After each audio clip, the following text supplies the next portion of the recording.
When my brother Damian convinced my fiancée Daphne to leave me and join his struggling tech startup, I watched everything I thought I knew about loyalty crumble overnight. He painted me as the obstacle holding her back from her true potential, while positioning himself as the visionary who could unlock her brilliance. What made it worse was watching her believe every word, trading our 5-year relationship for his empty promises of business success and creative freedom. But here's what neither of them knew. I wasn't just some bitter ex-partner watching from the sidelines. For the past 2 years, I'd been the anonymous major investor, keeping his company alive through a shell corporation. He's pumping in over $8 million to prevent his platform from collapsing. The same brother who stole my future. Wife had been unknowingly begging me for money every quarter. And now I was about to pull every single dollar out and watch their house of cards fall. Before we jump back in, tell us where you're tuning in from. And if this story touches you, make sure you're subscribed, because tomorrow I've saved something extra special for you. My name is Victor Hailcrest. For 32 years, I believed I understood how the world worked. Success came through discipline. Loyalty was earned through consistency, and family meant having each other's backs. No matter what. I'd built my life around these principles, creating what I thought was an unshakable foundation. The investment firm I'd founded, Hailcrest Capital, occupied 3 floors of a gleaming tower in downtown Millbrook Heights. We specialized in early-stage tech ventures, and my track record spoke for itself. 15 successful exits in 8 years. With a portfolio worth north of $200 million, my office overlooked the bustling financial district where I'd spent countless late nights analyzing market trends and identifying the next big breakthrough. But my real pride wasn't the money or the recognition. It was Daphne Thorne. We'd met at a venture capital conference in Phoenix 5 years ago, where she was presenting her master's thesis on sustainable technology integration. She was brilliant, articulate, and had this way of breaking down complex systems that made even the most skeptical investors lean forward in their chairs. Her presentation that day wasn't just academic theory. It was a roadmap for transforming entire industries. I fell for her mind first, then everything else followed. Daphne joined my firm 6 months later as a senior analyst, though our relationship remained strictly professional during business hours. She had this incredible ability to spot patterns others missed, to see potential where others saw risk. Her recommendations generated some of our highest returns, and clients specifically requested her input on their projects. Our relationship deepened gradually. Long strategy sessions evolved into dinner meetings, which became weekend walks through Millbrook's historic district, which eventually led to lazy Sunday mornings in my penthouse apartment overlooking Hartwell Bay. She understood my passion for building something meaningful, and I supported her vision of using capital as a force for positive change. The proposal came naturally. We were reviewing quarterly reports on a quiet Thursday evening when I realized I couldn't imagine making another major decision without her input. The ring was a vintage Art Deco piece from a boutique in Thornfield Square, chosen because it reminded me of her elegant, timeless approach to everything she touched. She said yes without hesitation. Our engagement party at the Meridian Club brought together everyone who mattered: colleagues, clients, friends, and family. My parents flew in from their retirement home in Ashbrook Valley, beaming with pride at what their son had accomplished.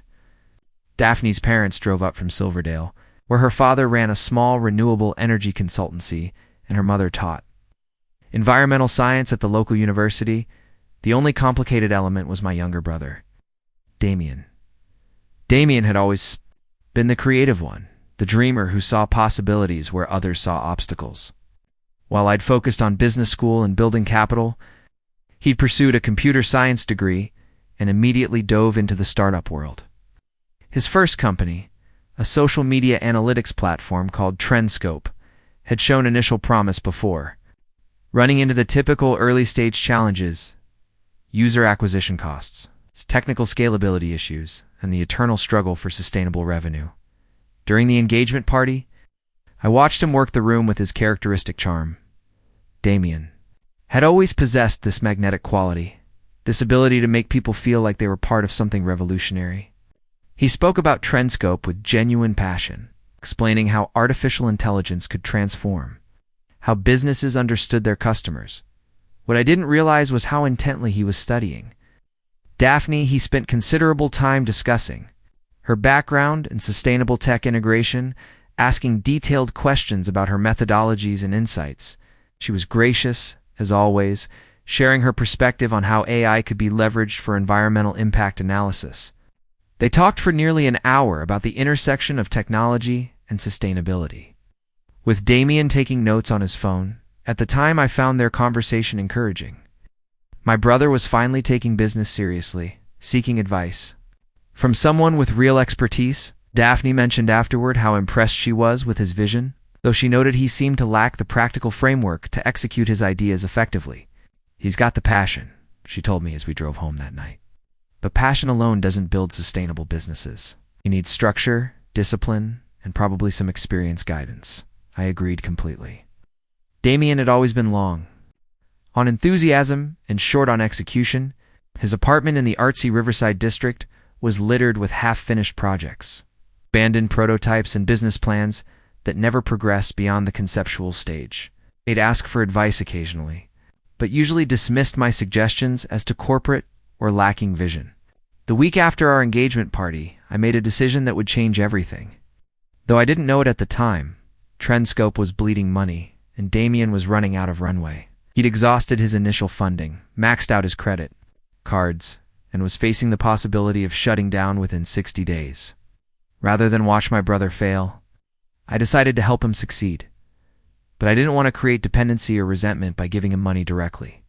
Damian had always been sensitive about our different levels of success, occasionally making comments about how easy things came to me because I'd chosen the safe path of traditional finance instead. I created a shell investment company called Meridian Ventures, complete with a fictitious board of directors and a fabricated investment philosophy. Through this entity, I began providing capital to Trendscope, structuring it as legitimate venture funding with standard terms and conditions. Damian never knew his biggest investor was his own brother. The initial injection of $2 million allowed him to hire additional developers, improve the platform's infrastructure, and launch a proper marketing campaign. Within 6 months, Trendscope's user base had grown from 5,000 to nearly 50,000 active accounts. But it still wasn't profitable. Over the next 18 months, I'd continue funding his operation through Meridian Ventures, providing capital injections whenever his quarterly reports showed dangerous cash flow levels. By the time of my engagement to Daphne, I'd invested over $8 million in my brother's dream. Watching from the shadows as he slowly built something that might actually succeed, he had no idea that every board meeting, every strategic decision, every late-night worry about finding investors was happening because his older brother believed in him, enough to risk serious money on his vision. Thought I was giving him the gift of independence and self-respect. I had no idea I was funding my own destruction. The first sign of trouble came 3 months after our engagement, disguised as brotherly enthusiasm. Damian called me on a Tuesday morning while I was reviewing acquisition targets for a manufacturing client. His voice carried that familiar excitement I'd heard countless times throughout our childhood. The same tone he'd used when explaining why his latest invention would revolutionize everything. "Victor, I need to show you something incredible," he said, barely containing himself. "Trendscope just achieved something breakthrough. Can we grab lunch today? I want to run some ideas by you."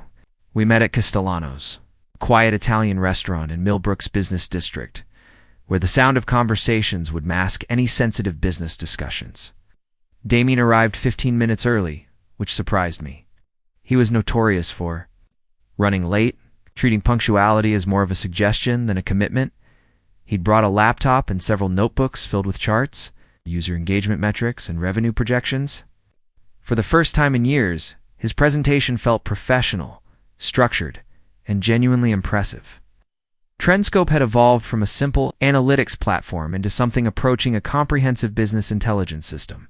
"We've cracked the code on predictive consumer behavior," he explained, pulling up real-time dashboards showing user interaction patterns. "But the applications go way beyond social media marketing. environmental impact analysis, sustainable supply chain optimization, renewable energy adoption forecasting.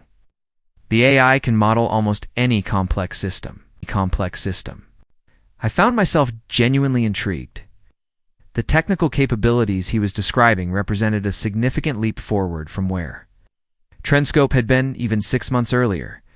The user interface was elegant, the data visualizations were compelling, and the underlying algorithms seemed sophisticated enough to handle enterprise-level analysis.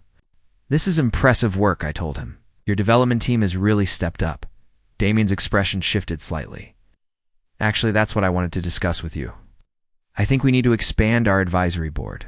Someone with deep expertise in sustainable technology integration, someone who understands how to scale complex systems while maintaining their core purpose." He paused, watching my reaction carefully. "I'd like to invite Daphne to join Trendscope as our Chief Strategy Officer." The request caught me completely off guard. Daphne had never expressed interest in leaving Hailcrest Capital. We'd never discussed her potentially joining another firm. Her work with our portfolio companies was challenging and rewarding. She'd been instrumental in developing our investment thesis around sustainable technology. Preparing and narrating this story took us a lot of time. So if you are enjoying it, subscribe to our channel. It means a lot to us. Now back to the story. "Have you discussed this with her?" I asked briefly. "She seems interested, but obviously she'd want to talk it through with you first." "I'm not trying to poach your best analyst, Victor. I'm thinking about what's best for Trendscope's future." He leaned forward, his tone becoming more earnest. "Look, I know you've been watching my progress, wondering if I'll ever build something substantial. This is my chance to prove that I can. Create real value, not just burn through investor capital. But I need the right people around me, people who understand both the technical possibilities and the business realities." The conversation continued for another hour, with Damian outlining his vision for Trendscope's expansion and Daphne's potential role in achieving it. He spoke about her background, her analytical capabilities, and her unique perspective on sustainable technology, with a level of detail that suggested he'd been thinking about this for considerable time.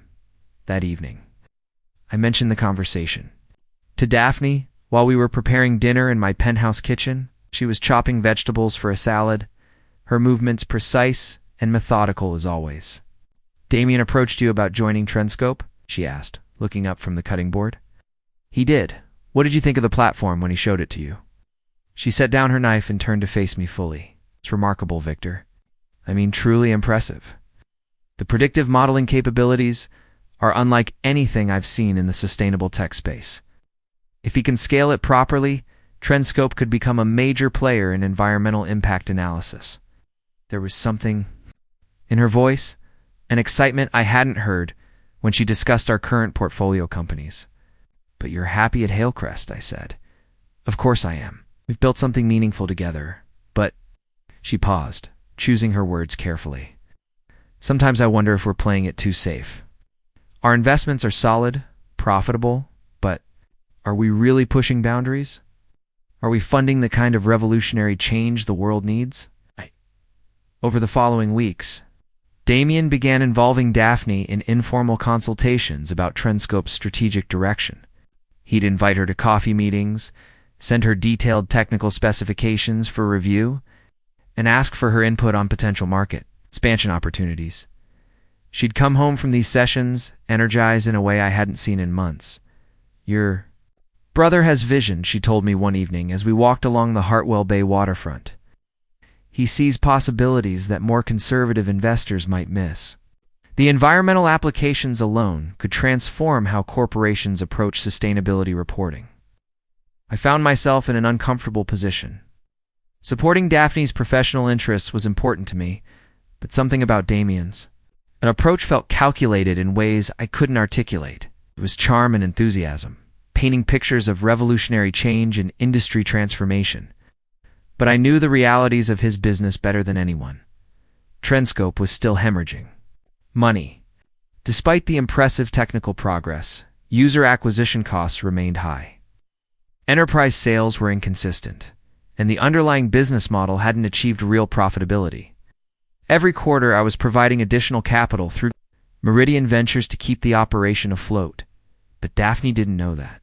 To her, Trendscope appeared to be a rapidly growing startup with unlimited potential and strong financial backing.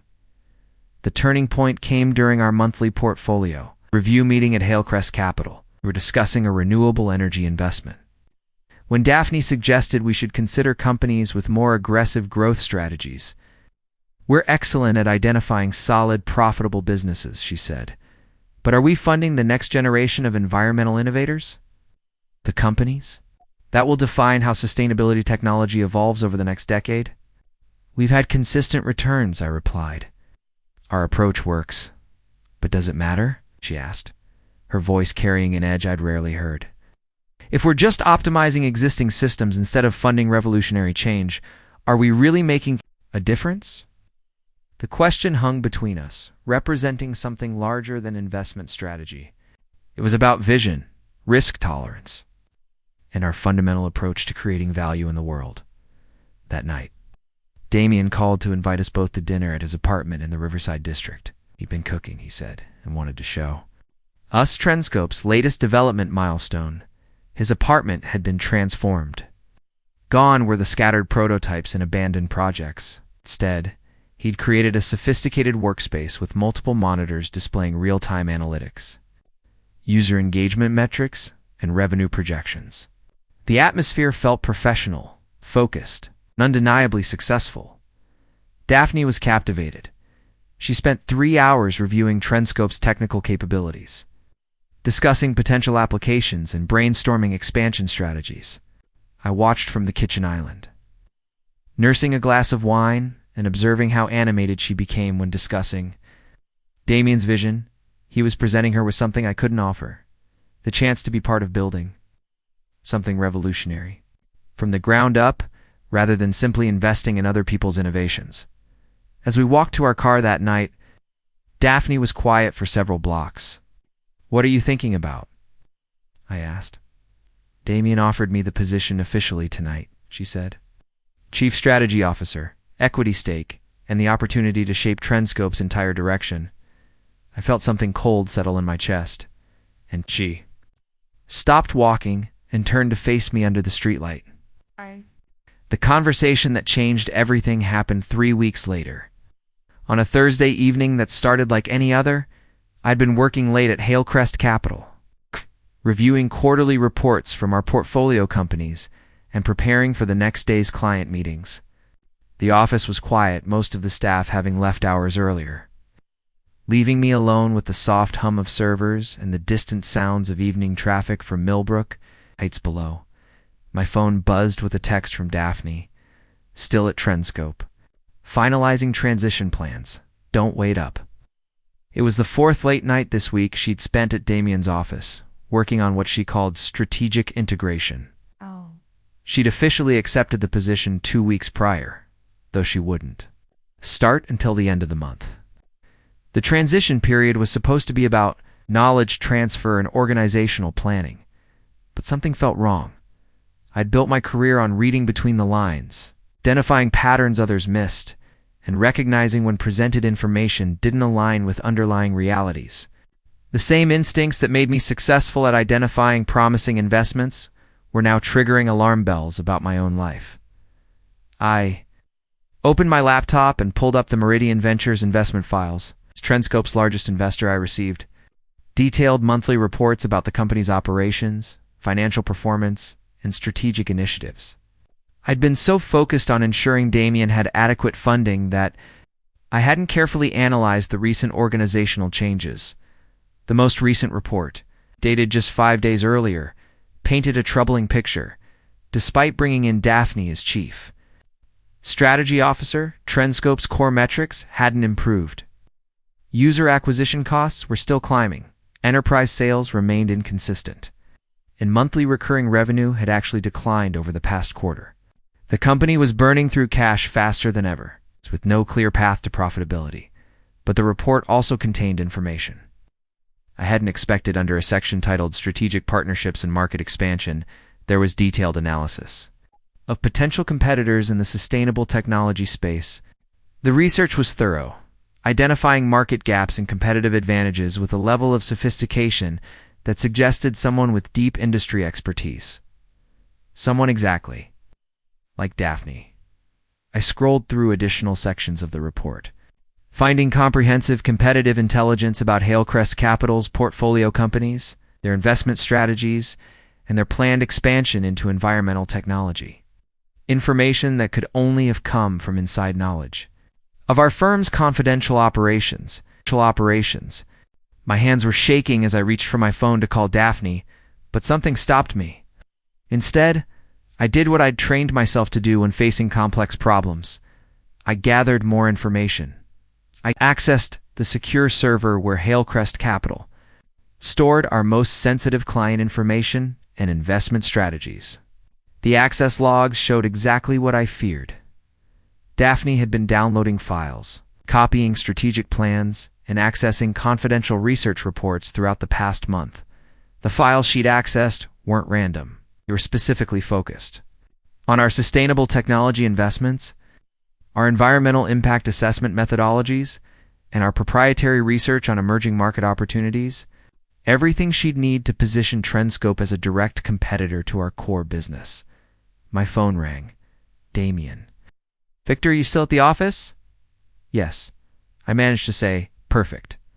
I'm downstairs in the lobby. Can I come up? Want to discuss something important with you. I told him to come up, then spent the 5 minutes it took for him to reach my office, staring at the evidence of systematic betrayal spread across my computer screen. Damian entered my office, carrying a leather portfolio and wearing the kind of confident expression I'd seen countless times when he was about to ask for money. But tonight, something was different. Tonight, he looked like someone who no longer needed to ask. I wanted to talk to you about Meridian Ventures, he said, settling into the chair across from my desk. My blood went cold. What about them? They've been our biggest investor for 2 years, but they're remarkably hands-off for a major stakeholder. No board meetings, no operational oversight, just quarterly funding and minimal communication.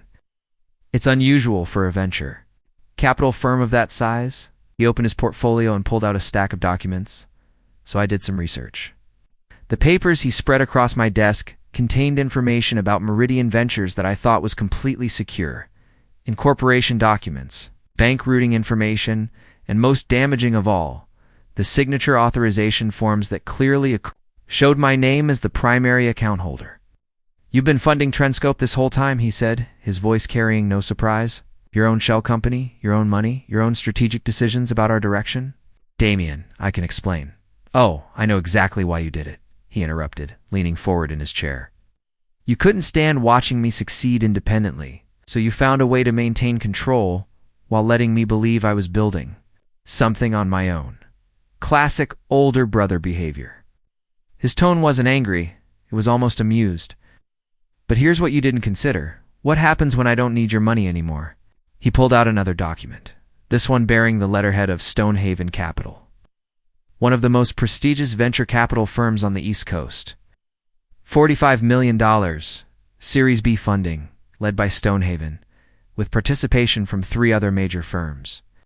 Based on the strategic analysis and market positioning that Daphne developed over the past month, stared at the term sheet, recognizing the signatures of partners I'd worked with on previous deals. The funding round was real, substantial, and would make my $8 million investment irrelevant. You're using her to steal our clients, I said. Damian smiled. I'm using her expertise to build a better company. The fact that it competes with Hailcrest Capital is just good business. He stood up, collecting his papers with deliberate precision. I wanted to tell you personally before we make the official announcement tomorrow. Trendscope is severing our relationship with Meridian Ventures, effective immediately. We'll be returning your investment with interest by the end of the week. As he reached the door, he turned back to face me. Oh, and Victor, Daphne and I are engaged. She'll be keeping the ring you gave her, but she wanted me to tell you that she's found someone who actually believes in her potential. The office door closed with a soft click, leaving me alone with the wreckage of everything I'd thought I understood about loyalty, family, and love. I sat there for nearly an hour, staring at the documents Damian had left behind, finally understanding What had really happened? I hadn't been supporting my brother's dreams. I'd been funding a systematic campaign to steal my life. But as the initial shock faded, something else began to take its place. Not anger, not heartbreak, but a cold, calculating clarity that reminded me why I'd become successful in the first place. Damian thought he'd won because he'd secured funding and stolen my fiancée. But he'd made one critical error in his planning. He'd forgotten that I knew exactly how much money Trendscope really needed to survive. And now, watching the celebration champagne being poured in his office across town through the floor-to-ceiling windows, I began to smile. He had no idea what $45 million could actually buy him, or how quickly it could disappear when you didn't understand the real costs of scaling a technology business. I opened my laptop and began making phone calls. The next morning, I did something that surprised everyone. I sent congratulations. The message to Damian was brief and professional. Congratulations on securing the Series B funding. Trendscope's growth trajectory is impressive. Wishing you continued success with your new strategic direction. The message to Daphne was equally measured. I understand your decision and respect your choice to pursue new opportunities. Your contributions to Hailcrest Capital have been valuable, and I wish you success in your future endeavors. Neither message contained anger, accusations, or demands for explanation. Both were crafted to convey gracious acceptance of circumstances. Beyond my control, my assistant Jennifer looked concerned when she reviewed the messages before sending them. Mr. Hailcrest, are you certain you want to phrase it this way? These seem rather cordial given the circumstances. Sometimes the most powerful response is no response at all. I replied, what Jennifer didn't know, what none of them knew, was that I'd spent the previous evening making a series of very different phone calls. The first call went to Marcus's Stonehaven, senior partner at the firm that had led Damian's funding round. Marcus and I had worked together on several deals over the years, maintaining the kind of professional relationship built on mutual respect and shared understanding of market dynamics. Marcus, I wanted to congratulate you on the Trendscope investment. Interesting company, compelling technology. Thank you, Victor. Your brother pitched an impressive vision. The sustainable technology integration angle particularly caught our attention. I'm sure it did. The market timing seems optimal for that kind of solution. We talked for another 15 minutes about industry trends and market conditions. I never mentioned my personal connection to Trendscope's leadership. Never hinted at the circumstances surrounding my relationship with Damian or Daphne. Instead, I focused the conversation on market analysis and competitive positioning. Actually, Marcus, I've been developing some insights into the sustainable technology sector that might interest you. Perhaps we could discuss collaboration opportunities when you have time. Absolutely. Let's schedule something next week. The second call went to Catherine Morrison, Managing Director at Blackstone Analytics, one of the most respected due diligence firms in the venture capital space. Catherine, I need comprehensive background research on a company called Trendscope. Financial analysis, competitive positioning, management team evaluation, and market opportunity assessment. Confidential engagement, highest priority. Of course, Victor, what's the timeline? 2 weeks? And Catherine? I need particular attention paid to intellectual property analysis and potential competitive threats to existing market players. The third call was to my estate attorney, Richard Pemberton. Richard, I need to restructure some investment holdings immediately. I want to dissolve Meridian Ventures and redistribute those assets into new vehicles with different strategic focuses. Certainly. Any particular direction for the reallocation? Sustainable technology, but with a focus on direct competition to social media analytics platforms. I'll send you a detailed brief by tomorrow morning. Over the next 72 hours, I maintained the facade of gracious acceptance while systematically dismantling the foundation of Damian's success. The first step was information gathering. Catherine's team worked around the clock to produce a comprehensive analysis of Trendscope's actual market position, competitive vulnerabilities, and financial sustainability. Their report, delivered exactly 14 days later, painted a devastating picture. Trendscope's technology, while impressive, wasn't as revolutionary as Damian had claimed. 3 competing platforms offered similar capabilities at lower costs, with more established client bases. The company's user acquisition strategy was unsustainable, requiring increasingly expensive marketing campaigns to maintain growth rates. Most importantly, Trendscope's business model had a fatal flaw. It required constant capital injection to maintain operations. The $45 million Damian had raised would last approximately 18 months at current burn rates, assuming no major setbacks or competitive challenges. But I wasn't planning to wait 18 months. The second step was market positioning. I began reaching out to Trendscope's potential enterprise clients, not to sabotage their sales efforts, but to understand exactly what features and capabilities corporate customers actually needed from sustainable technology analytics platforms. These conversations revealed something Damian hadn't anticipated. The market demand he was targeting already had established solutions. Companies weren't looking for revolutionary new platforms. They wanted reliable, cost-effective improvements to existing systems. The third step was the most important. I began building a better solution using the $8 million I was recovering from the Meridian Ventures dissolution.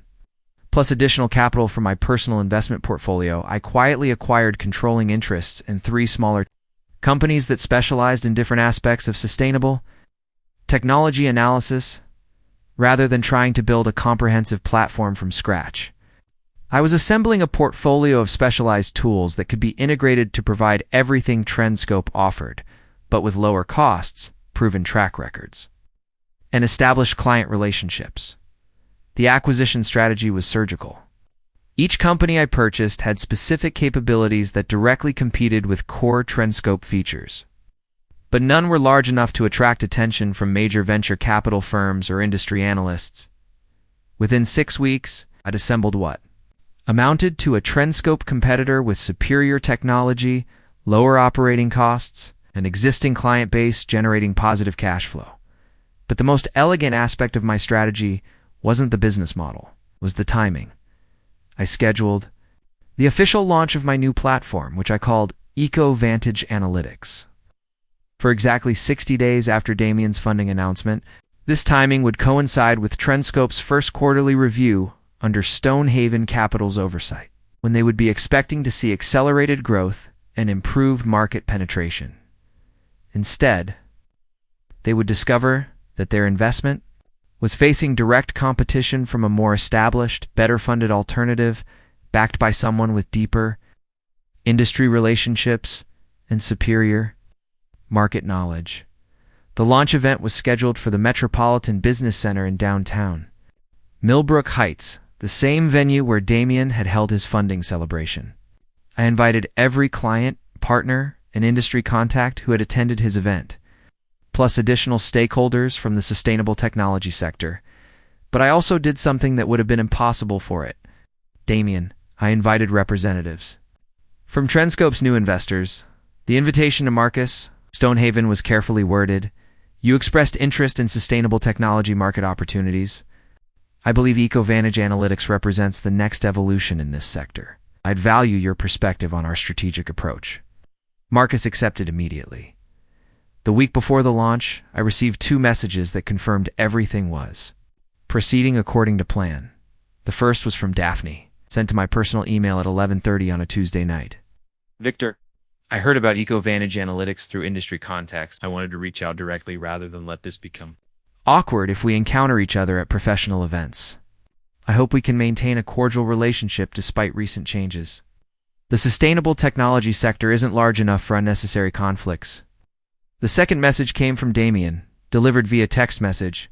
We should talk. There are some things about the market dynamics that I think you should understand before you commit significant resources to this sector. Maybe we can find ways to collaborate rather than compete. Neither message contained the confidence or dismissive tone he'd used during our last conversation. Both suggested that Trendscope's initial market penetration hadn't proceeded as smoothly. As anticipated, I didn't respond to either message. The morning of the Eco Vantage Analytics launch, I stood in my office, overlooking Millbrook Heights, watching early attendees arrive at the Metropolitan Business Center. The guest list included 200 industry professionals, potential clients, strategic partners, and investors. It also included Damian and Daphne, though they didn't know that yet. My phone buzzed with a text from Jennifer. Final attendance count confirmed. Everyone's here. I straightened my tie, picked up the presentation materials that would change everything, and headed for the door. It was time to show them what real strategic planning looked like. The Eco Vantage analytics launch exceeded every expectation I'd set. Within the first 30 minutes of my presentation, 3 potential enterprise clients had requested immediate implementation discussions. Marcus Stonehaven pulled me aside during the networking break with an expression I'd never seen from him before. Genuine concern mixed with professional respect.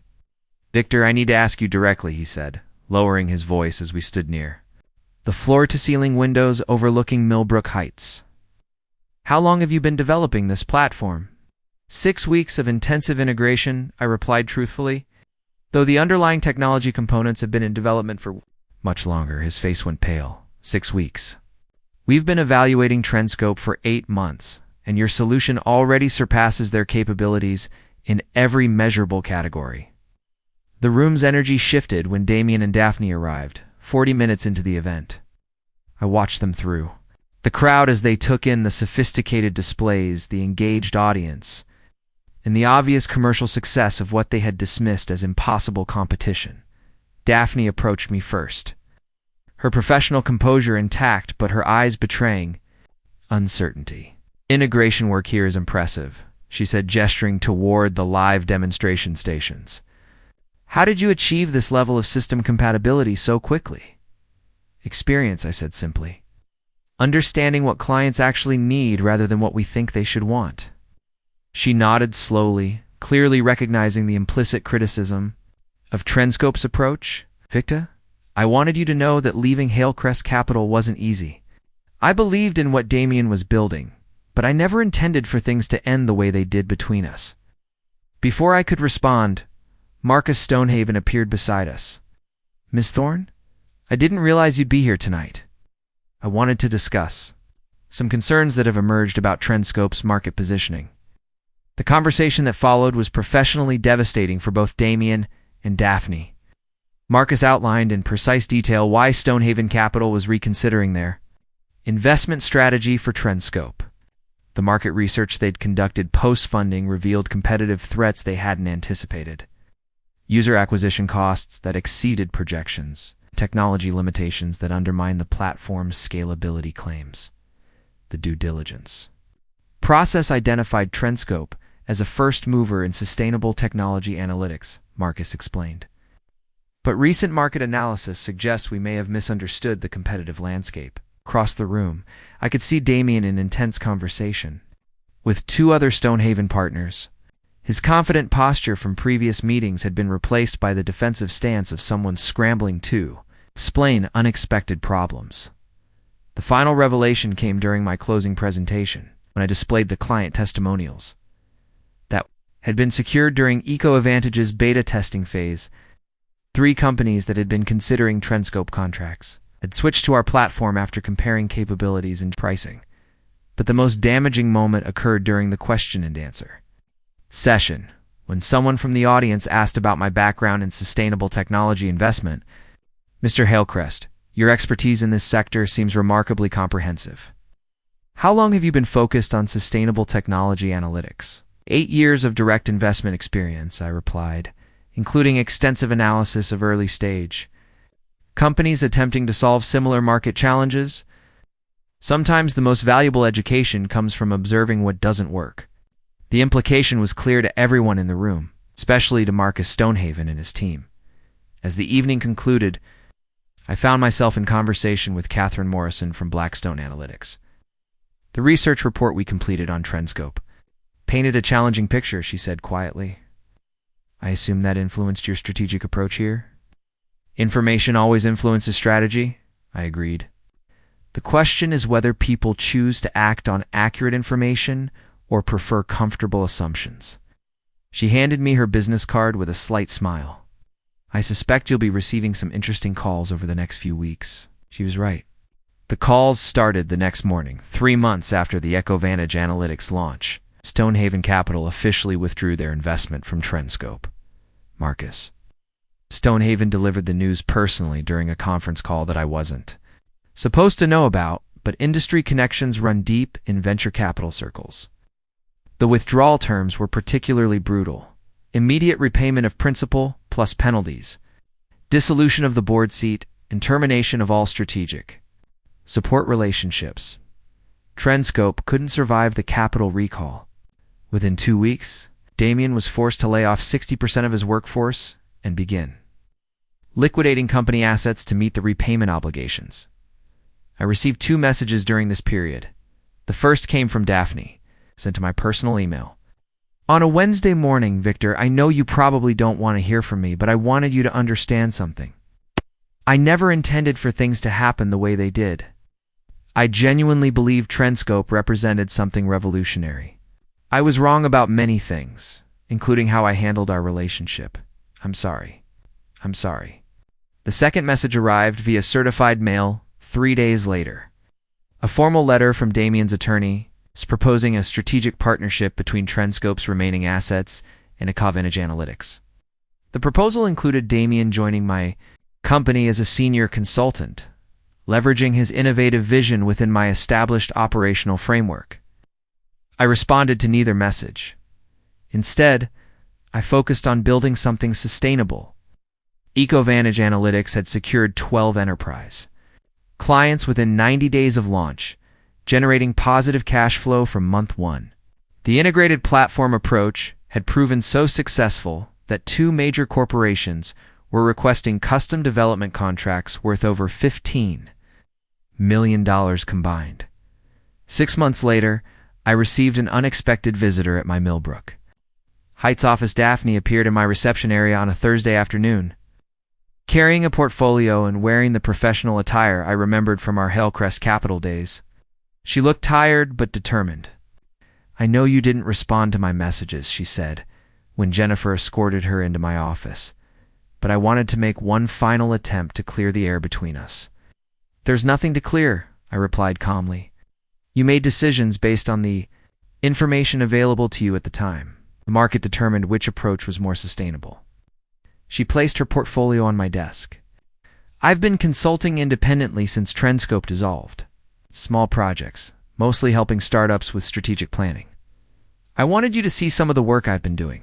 I didn't open the portfolio. What do you want, Daphne? Want to know if there's any possibility of working together again? Not romantically, she added quickly, professionally. I learned things during the Trendscope experience that I think could be valuable to Eco Vantage's expansion plans. The request was logical from a business perspective. Daphne's analytical skills remained impressive, and her recent experience with startup failure had probably taught her lessons that couldn't be acquired in traditional consulting roles. But business decisions aren't made in emotional vacuums. The sustainable technology sector isn't large enough for unnecessary complications. Returning her earlier words, I'm sure you'll find opportunities that better align with your current circumstances. Nodded, understanding the finality. In my tone, for what it's worth, she said as she reached the door, you were right about everything. The market, the technology, the business model. I should have listened. After she left, I stood at my office windows overlooking the financial district. Where I'd built my career, Eco Vantage Analytics now occupied 2 floors of the building. With expansion plans that would require additional space within the next year, my phone buzzed with a message from Catherine Morrison. Stonehaven Capital wants to discuss strategic investment opportunities in sustainable technology. Are you interested in meeting next week? I smiled and typed back, absolutely. Let's schedule something. Sometimes the best revenge isn't revenge at all. Sometimes it's simply building something better while others are busy destroying themselves. Next, you've got 2 more standout stories right on your screen. If this one hit the mark, you won't want to pass these up. Just click and check them out. And don't forget to subscribe and turn on the notification bell so you don't miss any upload from us.